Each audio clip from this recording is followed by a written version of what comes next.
ഒമാനിൽ വേനൽ ചൂട് കനക്കുന്നതിൻ്റെ ഗുണഭോക്താക്കൾ ഈത്തപ്പഴങ്ങളാണ്. കടുത്ത ചൂടിനെ അമൃതാക്കി മാറ്റുകയാണ് ഒമാനിലെ ഈത്തപ്പഴത്തോട്ടങ്ങൾ. ഉയർന്ന താപനിലയാണ് ഈത്തപ്പഴത്തിൻ്റെ മധുരവും ഗുണനിലവാരവും നിർണ്ണയിക്കുന്നത്. വിവിധ ഗവർണറേറ്റുകളിൽ ജൂൺ അവസാനം മുതലാണ് ഈത്തപ്പഴ വിളവെടുപ്പ് സീസണിന് തുടക്കമാവുക.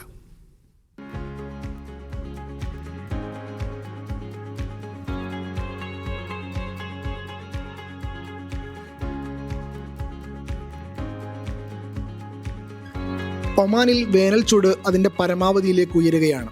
എന്നാൽ ഈ കഠിനമായ ചൂടിനെ പ്രകൃതി ഒരു അനുഗ്രഹമാക്കി മാറ്റുന്നത് ഒമാൻ്റെ ഈത്തപ്പനത്തോട്ടങ്ങളിലാണ്. ഉയർന്ന താപനിലയിൽ ഈത്തപ്പഴങ്ങൾ പഴുത്ത് പാകമാകുന്നതിന് തുടക്കമായിട്ടുണ്ട്. ഈത്തപ്പഴത്തിൻ്റെ മധുരവും ഗുണനിലവാരവും നിർണ്ണയിക്കുന്നത് കടുത്ത സൂര്യപ്രകാശവും ഉയർന്ന താപനിലയുമാണ്. ഒമാനിൽ ഏറ്റവും ആദ്യമേ പഴുക്കുന്നത് നഗാൽ ഇനത്തിൽപ്പെട്ട ഈത്തപ്പഴങ്ങളാണ്. വിപണിയിൽ ആദ്യം എത്തിത്തുടങ്ങുന്നതും ഇതുതന്നെയാണ്. പിന്നാലെ ഖലാസ്, ഫർദ്, കസബ് തുടങ്ങി വൈവിധ്യമാർന്ന ഈത്തപ്പഴങ്ങൾ ഒമാനി വിപണികളെ സജീവമാക്കും. വിവിധ ഗവർണറുകളിൽ ജൂൺ അവസാനം മുതൽ ജൂലൈ അവസാനം വരെയാണ് ഈത്തപ്പഴ വിളവെടുപ്പ് സീസൺ. ഈത്തപ്പഴത്തിന് നിറം മഞ്ഞയാവുന്നത് മുതലാണ് വിളവെടുപ്പ് ആരംഭിക്കുക. കടുത്ത ചൂടാണെങ്കിലും ഒമാനി കുടുംബങ്ങൾക്ക് ഒത്തുചേരലിൻ്റെയും പാരമ്പര്യം പുതുക്കലിൻ്റെയും സമയമാണ് വിളവെടുപ്പ് കാലം. പുലർച്ചെയും വൈകുന്നേരങ്ങളിലും തോട്ടങ്ങളിലിറങ്ങി വിളവെടുപ്പ് നടത്തുന്ന കുടുംബങ്ങൾ ഇവ ഉണക്കി സൂക്ഷിക്കുന്നതിനും വിപണിയിൽ എത്തിക്കുന്നതിനും ഒന്നിച്ച് കൈകോർക്കുന്നത് കാണാം. ഒമാൻ്റെ സമ്പദ് വ്യവസ്ഥയ്ക്കും കാർഷിക മേഖലയ്ക്കും ഉണർവേകുന്ന കാലം കൂടിയാണ് ഈത്തപ്പഴ സീസൺ.